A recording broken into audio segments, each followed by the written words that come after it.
विशेष गहन पुनरीक्षण एसआईआर की रिपोर्टिंग पर इतना बवाल मच गया कि देश के चर्चित पत्रकार अजीत अंजुम पर एफआईआर दर्ज कर दिया जाए।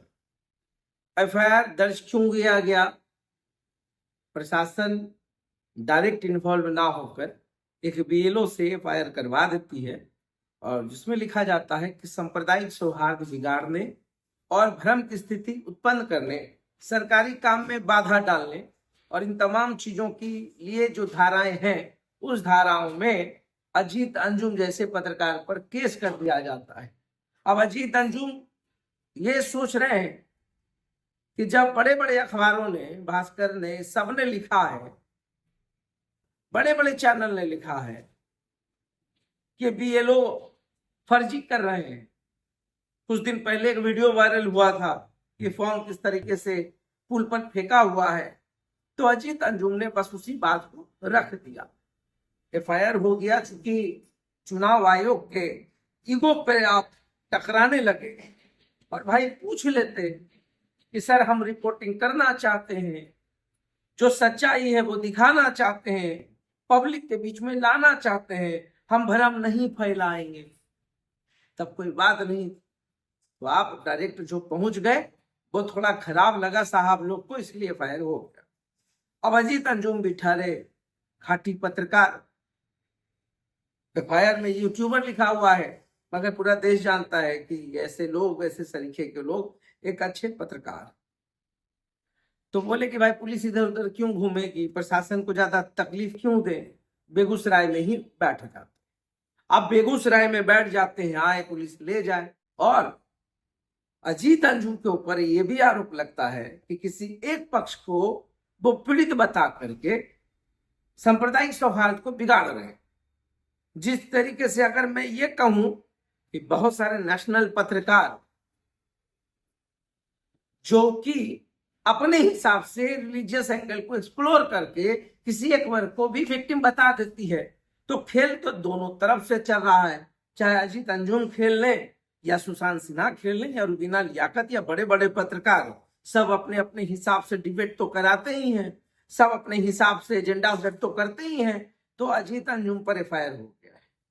अब अजीत अंजुम के पीछे पूरे प्रशासन, पूरे तंत्र को लगाया जाएगा। मगर सवाल तो वही रह गया ना कि वीएलओ ने 2 फॉर्म दिया कि नहीं दिया, वीएलओ ने पाप की रसीद दी कि नहीं दी, वो सही है कि नहीं। तो इस चीज पर बात नहीं होगी। चुनाव आयोग इसको सुधार की दृष्टि से नहीं देखेगा। अब चुनाव आयोग के लिए कितना बढ़िया रहा ये वीडियो अजीत अंजुम जी का पता नहीं, मगर एक अच्छे ऑनेस्ट पत्रकार हैं। और ठीक है, सबका अपना अपना एजेंडा होता है, पूरा देश एजेंडा पे ही तो चल रहा है, तो सिर्फ अजीत अंजुम को ही टारगेट क्यों करते हैं? कुछ लोग तो पाकिस्तान को कब्जा करा करके नेशनल चैनल पर भारत को सौंप देते हैं। कोई बोलने वाला होता है क्या? डिफेंस की चीजों को सार्वजनिक कर देते हैं, तो क्या उससे देश को नुकसान नहीं होता है? अरे भैया, सबसे होता है। मगर अजीत अंजुम हो, रवीश कुमार हो, जो बड़े बड़े पत्रकार हैं, सुशांत सिन्हा हो या एक अमीश देवगन है, आजकल बहुत गन चलाते रहते हैं बैठकर, और डिबेट सुनकर आप देखिएगा तो मुझे कभी कभी लगता है कि सारे पॉलिटिकल पार्टीज को अपना अपना प्रवक्ता वाला जो पोस्ट है वो खत्म कर करके तमाम मीडिया चैनल्स के बड़े बड़े एडिटर्स को वो पोस्ट दे देना, क्योंकि अब तो खबरों का सिलसिला बहुत कम है, पॉलिटिकल एंगल वाची ज्यादा है, किसी एक के पक्ष में बोलने की परंपरा शुरू हो चुकी है और लोग कहते हैं कि देश में पत्रकारिता खत्म हो गई है। अब आप बताइए कि पत्रकारिता कैसे शुरू किया जाए? अजीत अंजुम ने शुरू किया तो एफआईआर हो गया, अगली बारी किसकी होगी किसी को पता नहीं है, साहब को अच्छा नहीं लगा इसलिए एफआईआर हो गया, या अजीत अंजुम ने ठीक से दिखाया नहीं इस पर हो गया, या अजीत अंजुम ने भी पक्षपात किया उस पर हो गया, या अजीत अंजुम एक एजेंडा के साथ बिहार आए थे उस पर हो गया। तो चाहे इस पर हो चाहे उस पर हो, पत्रकारिता तो दोनों सूरत में पूरे देश में ढलती जा रही है।